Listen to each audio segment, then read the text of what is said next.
ഇവിടെ 1 + 3 + 5 + എക്സെട്ര ഒറ്റ സംഖ്യകളാണ്. അത് ഒറ്റ സംഖ്യകളുടെ തുക കാണാനുള്ള ഫോർമുല കാണാൻ പഠിക്കുക. n² 1, 2, 3 എക്സെട്ര n പദങ്ങളുടെ എണ്ണൽ സംഖ്യകളുടെ തുക കാണാനുള്ള ഫോർമുല n × n+1/2 എന്ന് പറയുന്നത് 12/7 തന്നിട്ടുണ്ട്. n²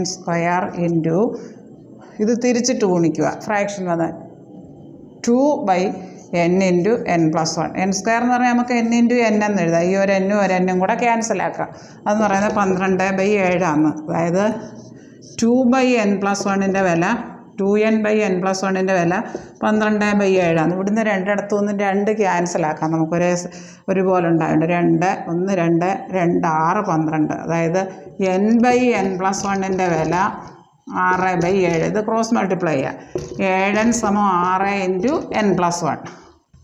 7n 6n + 6 എന്ന് വരുമല്ലോ. 6 × n+1 6n + 6. അതായത് 7n - 6ൻ്റെ വില 6. 7n നിന്ന് 6n പോയാൽ 1n വില 6. അതായത് n വില 6 വരും.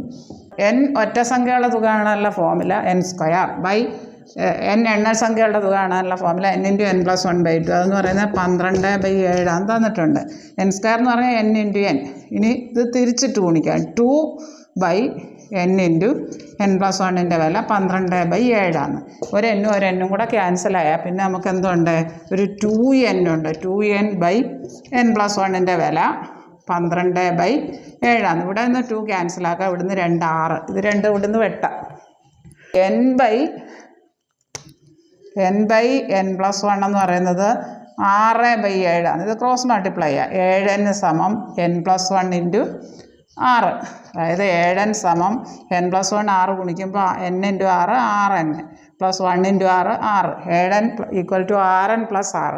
7n - 6n. ഈ 6n ഇപ്പുറത്ത് വരുമ്പോൾ അതിൻ്റെ വില 6. 7n നിന്ന് 6n പോയാൽ 1n.